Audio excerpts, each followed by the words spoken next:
It appears our working styles just aren't compatible. Starting tomorrow, there's no need for you to come in, I declared, feeling I had reached my breaking point. I couldn't continue working under such leadership any longer, so I made my decision on the spot. Understood. I'll tender my resignation effective immediately. Thank you for the opportunity, I replied calmly, though inside I lamented leaving a job I once cherished. As I adjusted to the hectic pace of my days, a new clerk approached me with news of a visitor. Curious, I made my way to the reception room, where I found Samantha waiting. John, please reconsider returning to our company, Samantha implored, surprising me with her humility. Gone was the stern, demanding figure I once knew. My name is John Baker, and I have been dedicated to our boutique couture shop in this small town for 20 years. Despite its couture label, our clientele for bespoke items has diminished, prompting us to expand our offerings to include suits, shirts, and even school uniforms to sustain our business. Despite the changing landscape, I've always cherished our shop for its strong community roots and values. However, the atmosphere shifted when our long-standing president fell ill. He was the visionary behind our establishment, but as his health declined, his granddaughter Samantha Smith, with no prior industry experience, assumed leadership. While the transition occurred smoothly, Samantha's approach to management left much to be desired. I found myself particularly singled out by her harsh scrutiny. Samantha, how are our sales faring recently? I urge you to secure new contracts promptly, she demanded, clearly irritable. I've been actively seeking opportunities, but it's challenging to attract clients interested in couture. The decline in demand is evident, and our traditional couture model is facing challenges, I explained, attempting to provide context. However, Samantha's response was unforgiving. I don't want excuses. It's not a matter of impossibility, it's a matter of effort. Until you bring in new contracts, merely servicing existing clients won't suffice. I expect you to expand our client base, she retorted with a heavy sigh, leaving little room for discussion. Don't assume you're here indefinitely. Spend more time networking outside. Don't return until you've clinched a contract, Samantha commanded, rising from her seat, her designer bag and impeccably tailored suit serving as symbols of her authority as the company's president. However, her penchant for spending work hours at spas and salons eroded the respect of her employees. Taking a break, Miss President? We have a 3:00 p.m. meeting regarding the uniforms, I interjected, only to be met with Samantha slamming her bag onto the desk with a resounding thud. A break? Let me make this clear, our president doesn't take breaks. It's frustrating to be lumped together with regular employees. Opportunities can arise unexpectedly, and it's crucial to maintain a visible presence. Think before you speak, she reprimanded sharply, before briskly making her exit, the glimmer of her ostentatious diamond necklace almost blinding in its brilliance. As the lunch break commenced, I hastily devoured my meal, reminiscing about the days when leisurely lunches were the norm before the previous president's departure. Since Samantha assumed control, the luxury of idle chatter and shared takeout had vanished. Instead, there was an unrelenting emphasis on performance metrics and contract acquisition, with Samantha often remarking, "If you have time for lunch, you have time to sell." It was a stark departure from the camaraderie we once shared, leaving me wistful for those bygone days. However, sentimentality must take a backseat today. Amidst my packed schedule of client visits, securing a new contract is imperative. While skipping pleasantries with established clients could potentially increase sales visits, I remain steadfast in my belief that nurturing personal connections is paramount. There's a unique joy in collaborating with trusted tailors and selecting couture pieces together, fostering a sense of trust that transcends mere transactions. It's these enduring relationships that compel customers to invest in our couture for their special occasions. Despite the pressing time constraints, I ensure to extend genuine greetings to our suppliers and loyal clientele.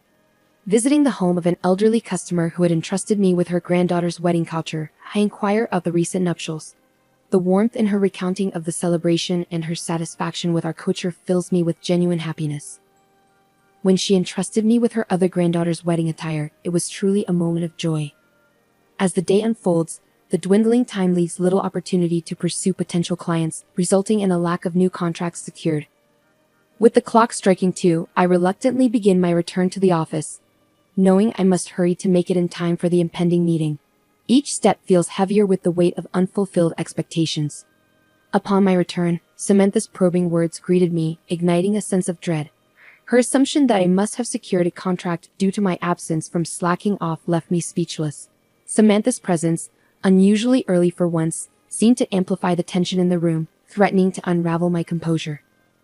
My hesitant response only seemed to exacerbate Samantha's displeasure as she kicked the desk, her voice escalating in frustration. No results? You're becoming a liability to the company. Perhaps it's time you started looking for a new job. There's no shortage of skilled individuals, unlike someone in their 40s with no discernible talents. Her words stung, fueling my irritation as I reluctantly shared the modest progress I had achieved. Despite the positive feedback from a client who expressed interest in utilizing our services again, Samantha's reaction was far from encouraging. And when will this potential sale materialize? How many items? At what price point? Is this a one-time occurrence or a recurring agreement?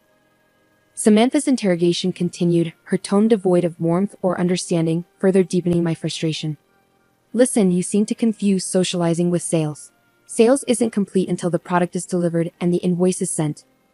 It serves us no purpose to inflate the significance of your casual conversations and boast about them.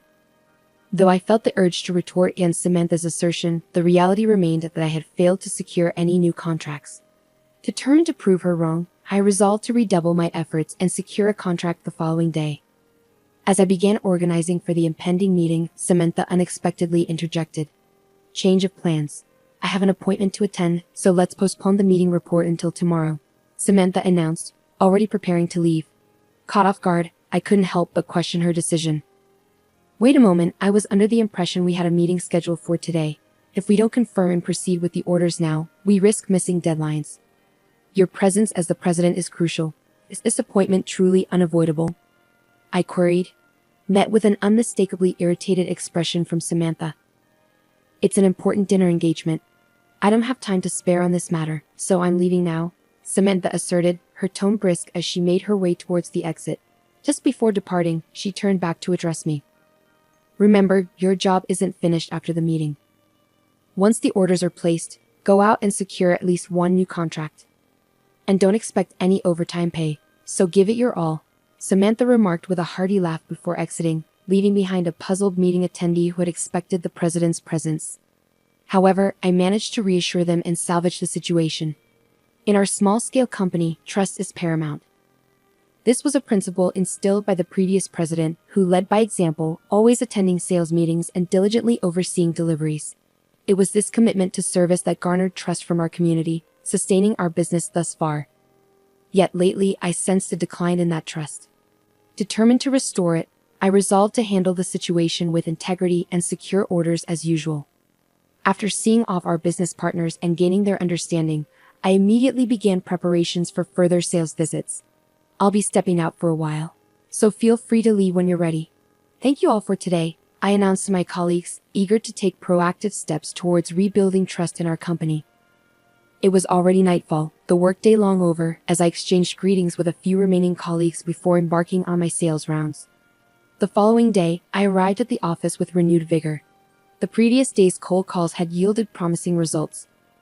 I had engaged with a potential client interested in revamping their company's uniforms. Though not a major corporation, our conversation flowed smoothly, culminating in the agreement of a contract on the spot. While the initial order only encompassed summer apparel and winter sweaters, the prospect of nurturing this client relationship could lead to lucrative opportunities, including renewals and referrals to other businesses. Aware of the potential of such connections, I felt buoyant, anticipating a positive report to Samantha. However, my optimism was short-lived. Samantha, who arrived slightly late, summoned me immediately. John, don't we have a report from yesterday's meeting? And I want to hear about your subsequent activities. Certainly, I'll provide the report now, I responded, approaching Samantha with a sense of eagerness. Yet, upon reaching her, I noticed her rubbing her temples wearily. Are you all right? You seem unwell, Miss President. Just proceed, was her curt reply. A faint odor of alcohol lingered in the air, indicating she had indulged until the early hours and was now feeling the effects. Seeing Samantha in such a state left me incredulous. Despite my astonishment, I succinctly recounted the events of the previous day. We proceeded with the order as usual for this year. There was some negotiation on price, but they understood that it wouldn't change moving forward, and then...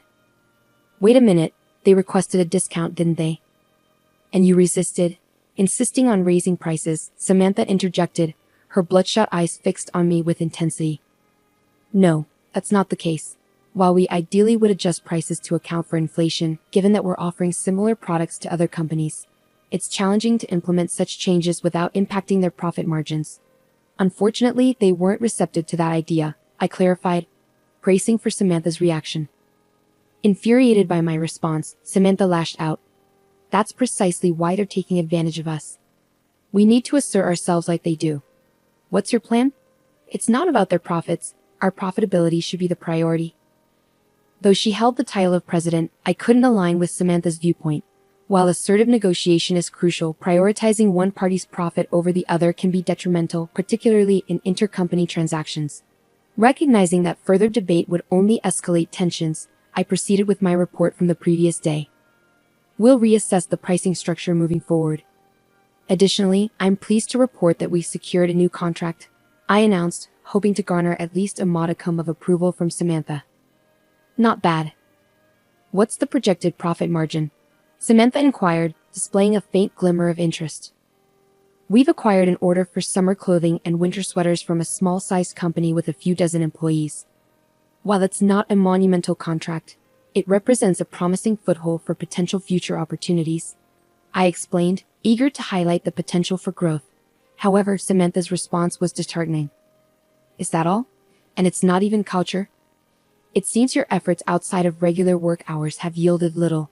Truly disappointing, Samantha remarked, her words piercing through my optimism. At that moment, I felt a surge of frustration and disillusionment wash over me, reaching my breaking point. Excuse me, but it seems you misunderstand the nature of this job. It's the relationships and connections we cultivate that drive our success. Not just immediate profits, I asserted firmly, challenging Samantha's narrow focus. Though taken aback by my boldness, Samantha quickly reverted to her usual haughty demeanor. Understood, it appears we're not compatible. You needn't come in from tomorrow, Samantha declared, drawing a decisive line. I had reached my breaking point. Continuing under such leadership was untenable. Understood. I resign effective today. Thank you for the opportunity, I responded without hesitation, knowing that I couldn't continue in an environment that disregarded the importance of meaningful connections. With that, the decision was made for me to leave the job I once loved. Alone in the empty room, I grappled with uncertainty about my future. Despite leaving abruptly, I had nowhere to turn. My modest salary had left me with little in savings, and the prospect of financial instability loomed large. Then, unexpectedly, a familiar name flashed across my smartphone screen, Tom Wilson. We had attended college together, sharing fond memories and occasional outings. Though our interactions had dwindled in recent years, the call from an old friend filled me with hope. Long time no see, how have you been? Tom's voice carried warmth and familiarity, offering a glimmer of comfort in my moment of uncertainty. Indeed, it's been too long. I'm doing well. You sound great too, John. Tom greeted me warmly, though his next words cast a shadow over our conversation. How's work? Knowing you, John, I'd imagine you're excelling as a capable leader with a strong support network. It's a bit complicated. I've actually been unemployed for a while now, I confessed, feeling a pang of disappointment even in Tom's sympathetic response. Despite his usual upbeat demeanor, Tom seemed momentarily at a loss for words. It's been challenging, I added, trying to lighten the mood. It must have been tough. Let's not dwell on it over the phone. How about we meet up for drinks? It's a sudden invitation, but what do you say about today? Tom proposed, and I eagerly accepted. The prospect of catching up with an old friend was a welcome distraction, and I felt a deep-seated need to confide in someone. We settled on a pub we used to frequent and agreed to meet later that day. I was taken aback. You clashing with the president and leaving the company in such a dramatic fashion. You used to avoid conflicts at all costs, always quick to apologize even when it wasn't warranted, Tom remarked, genuinely surprised by my recent upheaval. I was surprised myself. But I couldn't reconcile with the new president's approach. It's one thing not to understand the intricacies of fieldwork, but disregarding the needs of clients and partners entirely was a deal-breaker. I explained, grateful for Tom's receptive ear. Despite years of distance between us, I was comforted by the familiarity and openness of our conversation. Did you always work in sales at that company? Tom inquired, delving deeper into my professional history. Sales was certainly a big part of my role. but I also dabbled in website development and attempted to introduce new products. It was enjoyable, but unfortunately, budget constraints hindered our progress. I explained to Tom while showing him the company's website on my smartphone, proudly revealing that I had created it myself. "Did you really design this?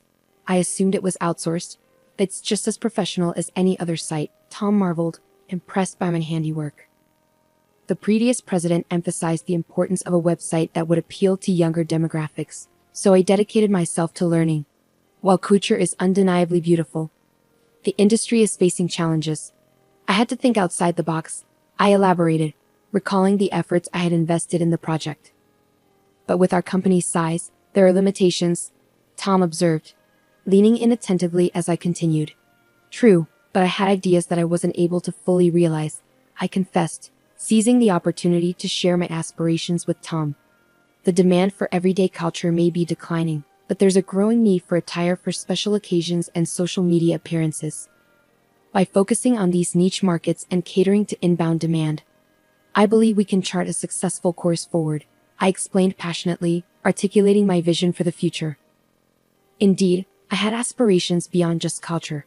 I envisioned introducing high-quality leather goods under our brand at a slightly lower price point. Offering consumers affordable yet luxurious products would not only be appreciated but could also yield substantial profit margins. "We can't rely solely on thin margins to sustain our business," I explained to Tom, elaborating on my vision for diversification. Tom listened intently, his arms crossed as he contemplated my words. "So, was it the lack of initial investment, or did you abandon the idea due to insufficient funds?" "It was a combination of both, along with the current president's strong opposition," I admitted. She argued that a culture shop shouldn't stray into other ventures. I understood her desire to preserve the legacy of the previous owner's cherished culture shop without deviating from tradition.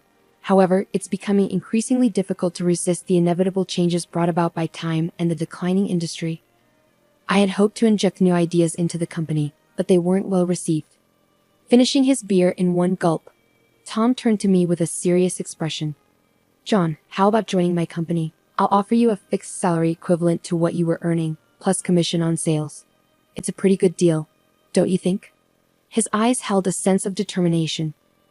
I was taken aback by Tom's offer to join his company. I had known he was running his own brand as a sole proprietor, primarily online without a physical store. But I never imagined he could afford to hire someone like me. When I expressed my surprise and sought confirmation, Tom chuckled and reassured me, "You underestimate me. While my main business operates online, relying on outsourcing alone isn't sustainable in the long run. It's time for expansion, and I believe bringing you on board is the right move." He leaned in, whispering the impressive turnover of his store and his monthly earnings, leaving me in shock. The amount he made in a month far exceeded my yearly income. "So, I'm looking forward to having you join us. I'll be counting on you starting next week," Tom concluded, and we agreed to formalize the contract later, sealing my employment at his company. Upon joining Tom's company, I wasted no time in making an impact. I revamped the website, making product searches easier and more intuitive. The result was a tenfold increase in page views almost immediately. Additionally, I introduced suits and leather accessories to augment the range of products, which had previously consisted mainly of t-shirts. The quality and usability of these new additions were well received, and positive word of mouth quickly translated into increased sales that outstripped those of the t-shirts. Hey, the orders just keep pouring in, but production can't keep up. Can you help us out?" Tom exclaimed, overwhelmed by the surge in demand. Offering high-quality products at affordable prices, coupled with the brand reliability he had built over time, I felt a sense of fulfillment being able to implement ideas that were previously hindered by budget constraints. As purchase notifications continued to flood in on the tablet, I realized production was nearing its limit, leaving Tom both pleased and scratching his head. "Your former company let go of a real talent. It's not just about timing or environment, it takes skill." "But I appreciate the compliment," I admitted humbly, reflecting on the journey that led me to this moment of success alongside Tom. As my smartphone rang, displaying Samantha's name on the screen, I couldn't help but feel a pang of apprehension. Curiosity got the better of me, and I nervously answered the call. "Hello, John.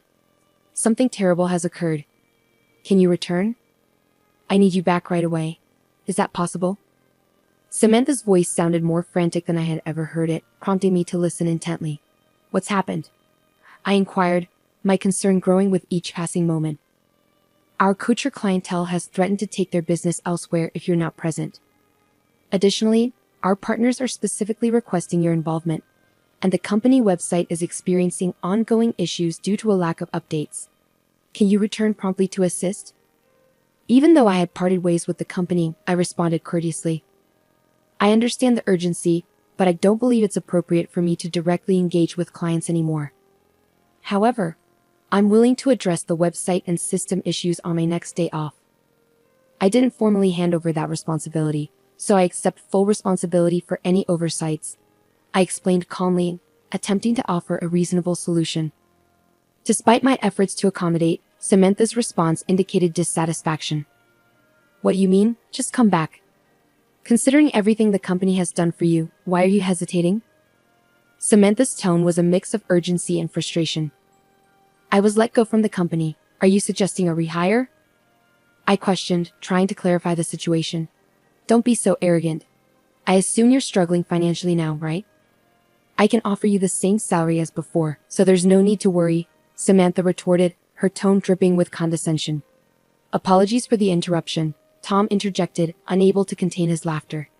He mimed a gesture of encouragement, silently urging me to stand my ground against Samantha's presumptuous offer. Do you have any idea about my current salary? I likely earn in a month what you make in a year. In fact, my current salary could surpass the annual revenue of my former company within just a few months. I calmly asserted, making it clear that financial incentives weren't a compelling reason for me to return to my old workplace. Despite cherishing memories from my previous job, I found fulfillment in my current position and had no desire to work under such leadership again. After politely bidding Samantha farewell, I ended the call. Since joining Tom's company, our operations had grown exponentially. With my contributions, we forged partnerships with outsourcing firms and attracted new talent, leading to rapid expansion. Witnessing the success of products I helped develop being embraced by consumers and shared across social media, I felt a profound sense of satisfaction. Amidst my hectic schedule, I was interrupted by a message from a newly hired clerk informing me of a visitor. Intrigued, I made my way to the reception room, where I was surprised to find Samantha waiting. John, I'm begging you, please reconsider coming back to our company, Samantha pleaded, her desperation palpable. Despite her earnest plea, I remained resolute in my decision to move forward and declined her offer. What happened? Let's hear the details first, I urged Samantha, guiding her to sit on the sofa. She appeared visibly worn out, a stark contrast to her once vibrant demeanor. Since you left, we've been hemorrhaging customers. It's not just individual clients. Even our corporate partnerships are crumbling. I can barely cover the employees' salaries anymore.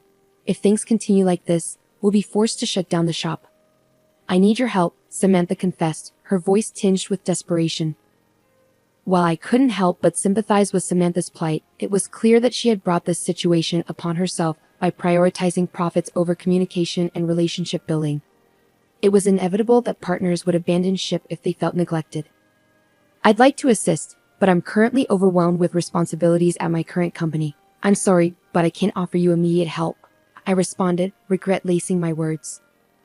In a last-ditch effort, Samantha implored me for assistance, clutching at straws.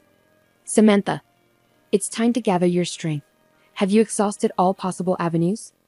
Now is the moment to take decisive action.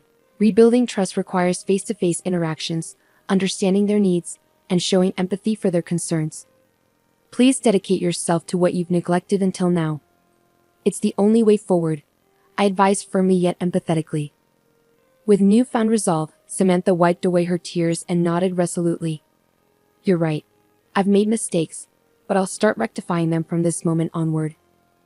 As I reflected on Samantha's plea for help, I couldn't shake the feeling of powerlessness that gripped me. Despite my genuine desire to assist, the prospect of starting anew seemed daunting and nearly impossible. Thoughts of the predecessor to whom I owed so much weighed heavily on my mind.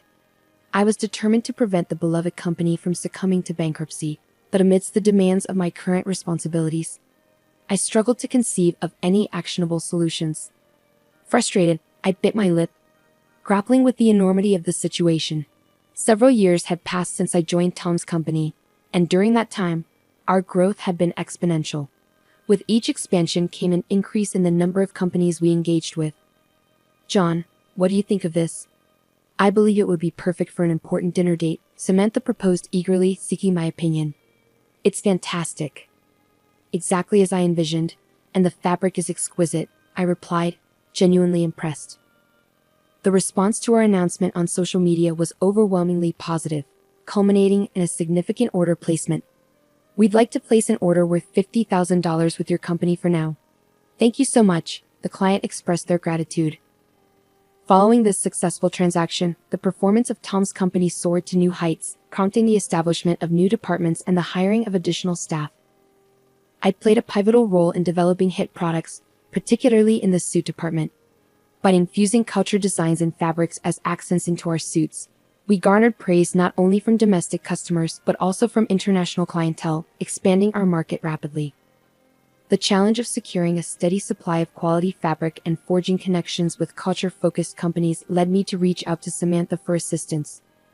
To my surprise, Samantha not only sourced the fabric we needed, but also provided invaluable consumer-oriented suggestions, resulting in a product that exceeded our initial expectations. I truly appreciate your help, Samantha. Thank you. I expressed my gratitude, noting the slight blush that colored Samantha's cheeks. Have my efforts made a difference? I've learned so much from you, John. Despite holding the title of president, I realize now how misguided I was in my approach. I was consumed by a desire to assert my authority in an industry I knew little about. It was a grave mistake.